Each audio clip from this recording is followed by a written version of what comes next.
Boston's annual Open Studios events are in full swing, giving the public a glimpse inside the private workspace of local artists. The historic Fenway Studios, home to dozens of painters, will open its doors this weekend. And if you can't make it there in person, WGBH arts editor Jared Bowen has a peek inside 3 of the studios. The building itself is striking, a towering brick cathedral for art. With a legacy so significant, it's a National Historic Landmark. I don't know of any other building like it. I understand it's the only one in the United States that has the longest continuous running building that was built for artists. Fenway Studios was built in 1905 after fire leveled a Boston artist enclave. City and business leaders rallied to construct this one. Designed in the arts and crafts style, it was modeled after 19th century Parisian ateliers, the very spaces where some of the greatest painters of all time studied. I feel really lucky to be part of this building, this community, because of the history.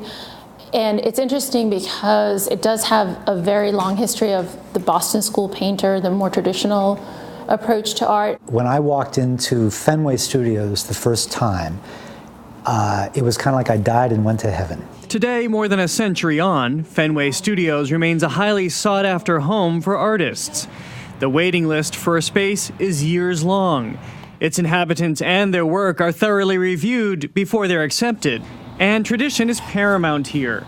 Only painters allowed. There is something about being in a building where, the entire purpose of the building is about creating art. So your neighbors get you. They get what you're doing. They kind of get your lifestyle.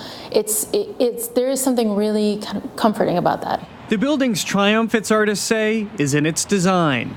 All of the studios are positioned to receive north light through their soaring 12-foot-tall windows. The same light all day long that you can paint a still life, a portrait, doesn't matter. You could start at 8 a.m. and have the same light, pretty much the same at 6 p.m.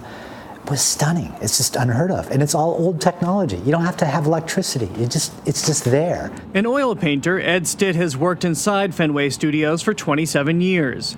His studio walls are lined with decades of portraits, still lifes, and urban and natural landscapes. My work is very much about the things that I see, that I find beautiful. There are probably things that aren't particularly picturesque. It's not the Grand Canyon. It's not the public gardens when everything's glowing. It's an alley. It's a street. It's a building. But it's that place at just a beautiful time of day when it's striking. A floor below, Kayla Mohammadi, who spent 8 years on the Fenway Studios waiting list, works on large-scale paintings.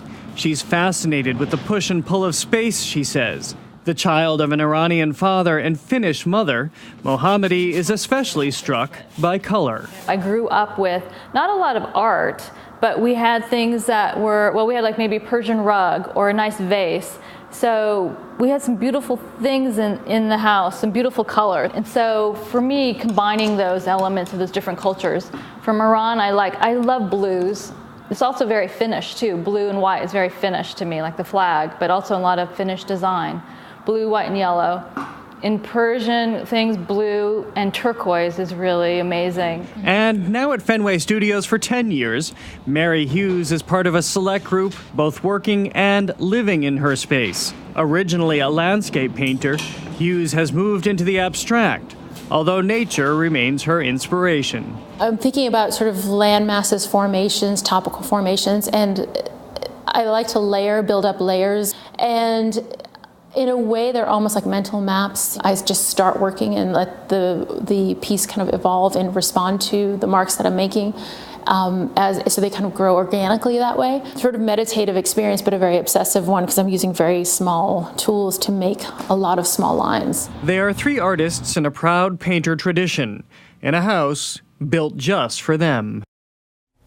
This is part of what I love about my job is I pass by this building any number of times and they called me to come over for a visit, and then I just stumble into this amazing history and really supremely talented artists. You've never been in there before? I had never been in that building. No, isn't that ridiculous? Well, it's right near where this little funky place I play tennis. So I've been over there. I try to go once a year anyway, this time of year, because the cool thing is on Open Studios Day, you walk down those hallways, all the doors are wide open. You can just walk right in. They're serving cider or a glass of wine, and You can buy a piece, you can talk about a piece, you can commission a piece. It is really fun. Well, that was one of the things that I was struck by. As soon as you walk into, and they're all designed the same, so you walk into the balcony, and then you're confronted immediately with that great light and those fantastic windows, and you walk down, and a lot of the artists like Ed Stitt and Mary and Kayla, they all have basically their life's work on the walls there, and so you can see their progression, you can see where they're experimenting, you can see all the ways in which they work, and they're more than happy to talk to you about their art. It's such a great immersive experience. So I didn't realize the history of the building. Do they each pay some kind of rent, and if so,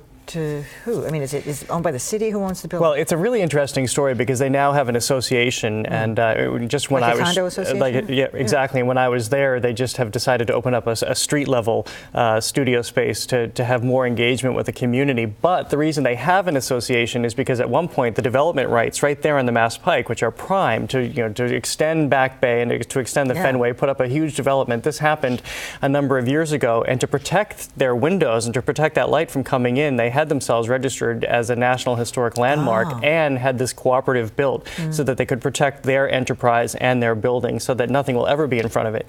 Well, over in the South End, they did the same thing. They opened street-level shops because it's kind of intimidating that 450 Harrison, is it? You wouldn't just walk in there unless it was open studios, I don't think. So they have those street-level shops just to kind of get people encouraged. Well, and as we've talked about any number of times, art is an economic engine, and they build events around it. So you have the Open Studios events. In the South End, you have the SOA nights where you have everybody walking around. I lived in that area just as that happened, and I saw the transformation. Cool. What was just a bunch of buildings became inhabited by artists, and then, as you mentioned, the street-level studios, and suddenly there was a whole bunch of commerce happening because people were going to restaurants there and taking part of all the other activities. So what's coming up on Open Studio Friday? Tomorrow night we have a great interview with actor Tony Shalhoub and his wife Brooke Adams, who are playing husband and wife on stage and off in Samuel Beckett's Happy Days, which is a great piece for both of them. She plays a woman, Winnie, who is buried up to her chest in Act 1, buried up to her neck in Act 2. So it's this very existential piece. Buried in what? In sand.